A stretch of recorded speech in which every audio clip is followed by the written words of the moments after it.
রোডও সেই সাইডও আইয়া দেখো কা কত বড় একটা দুর্ঘটনা ঘটছে। ও যে সিঁড়িটা দেখরা নানি, অত খাড়া খাড়া সিঁড়ি, ইকানো নানি বোঝা যায় না, অত ডেঞ্জারাস। যারা আটিয়া যায় তারা বুঝুন যে কতখান ডেঞ্জারাস। লোক আমি অন স্লিপ খাইয়া ফরিয়া আমার আত পাওয়ার খাল ফুরা গেছে গিয়া। এর মাঝে এত সুন্দর ন্যাচুরাল সিনারি দেখিয়া মাথাটা ফুরা নষ্ট হয়ে গেছে।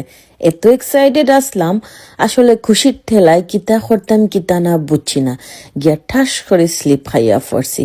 এনুয়ে ফললে কিতে হইব, আমি একটু শক্ত আছি, অতটা তাড়াতাড়ি আমি বেমার পড়ি না। বাট আমার মনর যে আমি রাতকে যে সময় গড় যাইমু, এই সময় না আমি বুঝতাম কত দানে কত চাল। এনিওয়ে গাইজ, সিসাইডটা খুব সুন্দর আসলো, ভালোও লাগছে, ওয়েদারটাও খুব সুন্দর আসলো, এনজয় করছি পুরা ডে। খুব সুন্দর জায়গা, তবে খুব রিক্স। আপনারা বুঝিয়া যাইবা, যেন যাইবা বুঝিয়া যাইবা, গুগলে সার্চ করে যাইবা। আসলে না জানলে বহুত সমস্যাত পড়তে হইব। আমি পড়ছিলাম বাড়িস ওকে মাইনার, আমি আসলে খাবার করে লাইছি। বা এটা খুব ডেঞ্জারাস একটা জায়গা, আপনারা বুঝিয়া শুনিয়া তারপরে যাইবা। দিনটা খুব সুন্দর গেছে আমার, আলহামদুলিল্লাহ।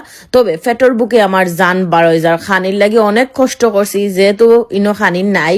আর আসলে আগে গাড়ি থেকে যদি আনি লইতাম তে ভালো হইলো না, বাট সারা খানি গাড়িতে আসলো, এর লাগে ফেটর বুকে আমার জান বার হয়ে যার। এত ফেটর বুক লাগছে আসলে হইয়া লাভ নাই। সো বালা